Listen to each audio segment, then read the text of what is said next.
wisdom and trying to be wise. First, let me appreciate you for coming out today, but there's a lot going on with this weather, something that we have not seen in some time. And for me personally, I'd rather for you to be safe than for us to be sorry later on. I think it's the right thing to do for us to go ahead and we're going to dismiss. I was going to begin a series on prayer. We're still talking about the realities of Christ and start preaching a series on prayer through the rest of the year. But given that and given what's going on outside, we really need to make some adjustments, and we'll try to meet back up next week.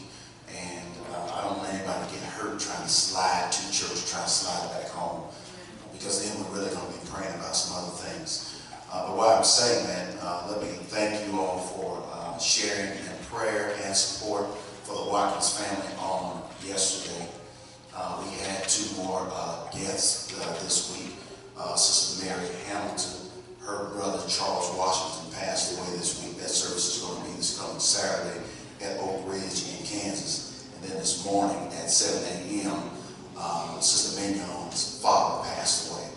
And so God allows us to be in particular situations because we're capable and able to support in various areas.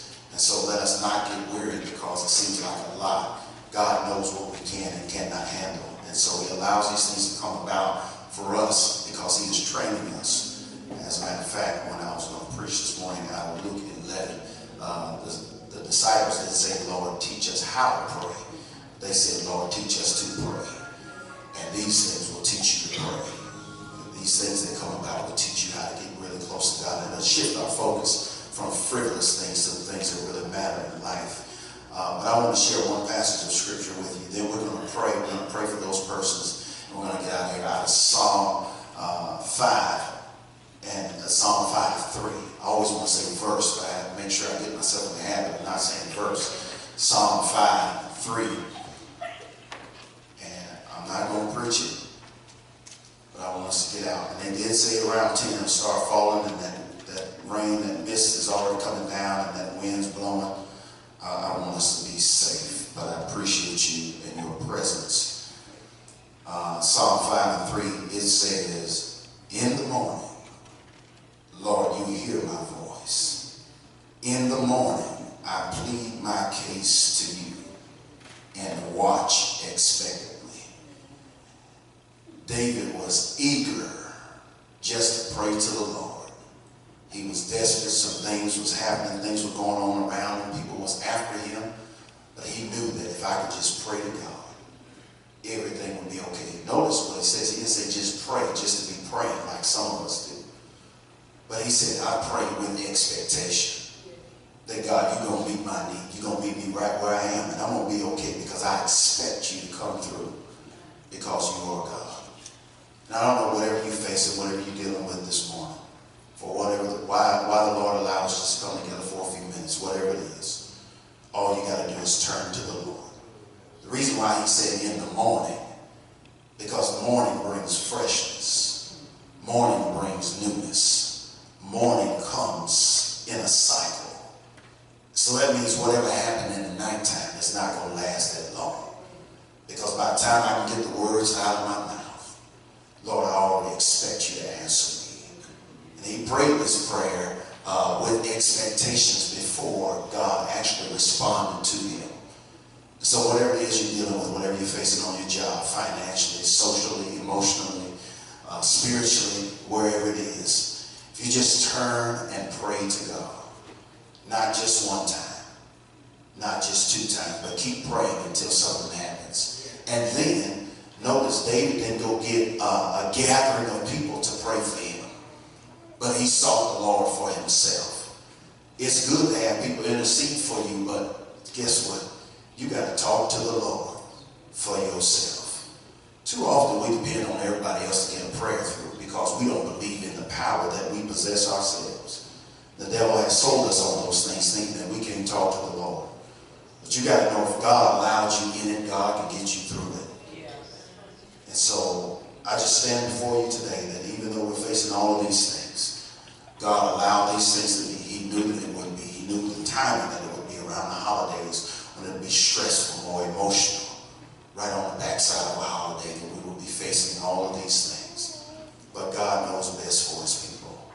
And God is going to bless us through all of these things that are going on. So I want us to stand together. We're going to have a word of prayer. I know this is not, I almost canceled this morning. I went to fire somebody. Y'all pray for me.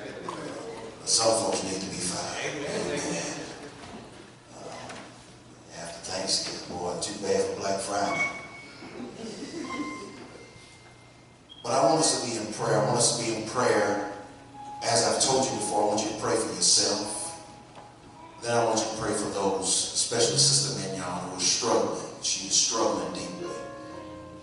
The ladies who are connected to her through the ladies' ministry, if you at some point this week, reach out to her. Just let her know you're thinking about her. You may not have all of what you consider the right words, but just your voice, just your number showing up on the caller ID means the world to some people, to let them know you're thinking about them. Sister Zelma, she was so grateful and thankful. She said she might be at church. I had to convince her to take your time. Don't rush back into anything because they haven't even hit her yet. But it's going to settle in at some point. But if we're praying in the background, the strength that she'll get from your prayers. The reason why we're in the condition we're in right now is because somebody before us prayed for us. God is just now answering some of the prayers of your grandparents, your mother from when you were young, somebody in the neighborhood, somebody in the church. They prayed for you. Didn't know when God was going to do it. But God has already done those things. And God has taken you far beyond that. And if God has answered their prayers then, he will answer your prayers now. Spirit of the living God, we come today. We come today, God, because we expect you to just be God. We expect you because you promised us to just take care of us. We expect you, God, that in times of comfort and need, that you will dry the tears that fall from our eyes. We expect you because you are our God, that when there's sickness in our bodies, that you will uphold us with your righteous right hand. Oh Lord, how we need you today, Master, in ways more than ever before. Many who are among us, Master, are simply going through, not knowing how they're going to make it, God, not knowing which way to turn, God, because it seems like there's one problem after another, and they begin to compound their lives. But God, we stand today because we expect you to respond to our prayer requests. Oh Lord, we don't know when you're going to do it, but God, we trust that you will do it in your timing. But whenever that time comes, God, it's always on time. Oh Lord, you've answered some prayers this week, God. You have already met some people on the crossroads of life this week, Master. They didn't know when the week started how they were going to make it through, but here they are today, God. Oh Master, how we thank you. And we lift up Sister Zelma Watkins and that family before you even now, Master. As the service has ended and as everybody is starting to go back their own way, Master, she needs you now to speak to her heart, speak to the situation, speak to her condition. For God, you already know the outcome. You already know the grieving process. You already know how long it's going to take for her to get back to what we consider some sense of normalcy. But God, we pray that you will provide her with the comfort that only you can provide, and give her the strength that she needs, God, to make it through as she readjusts to life without her daughters. And life will seem like all by herself. But God, you promise that you'll never leave nor forsake her, Master, forsake any of us. And Lord, we stand in the gap this morning for Sister Mignon Slaughter, Master, whose father has crossed on over to the other side early this morning. He made his transition, but Master, even though she's been through her own storms of life, even though she's seen her mother pass, God, this too has hurt her heart. God, though you promised that we will all pass this way, it still hurts so bad. So Lord, we ask right now in the name of Jesus that somehow, some way you will dry the tears that fall from our eyes. Somehow, some way help her to be able to look to you, look unto the hills from whence cometh our help, God. Believe and knowing that all our help cometh from the Lord who is the creator creator of the heavens and the earth. And so, Master, then there are so many people who are traveling right now. Some on their way back home, some on their way to worship, some on their way to work. Master, but we understand that the situation outside is becoming dangerous. And so, Lord, as we come to your house today, we try, Master, but we understand that sometimes we have to make a decision. And thank you for earthly wisdom, Master. That now we have to make a choice to dismiss from service, Master. But we're not being dismissed from your presence or being dismissed from your spirit. We know that your spirit dwells with us, and we thank you for that. Lord, we ask that you will be with us, Master. Help us to reach our destination safe and sound. Help us to make it back home, Lord. Keep us from any hurt, harm, or danger.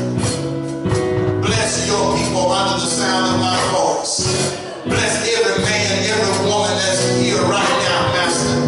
Lord, many are standing because they all have needs. We all have needs.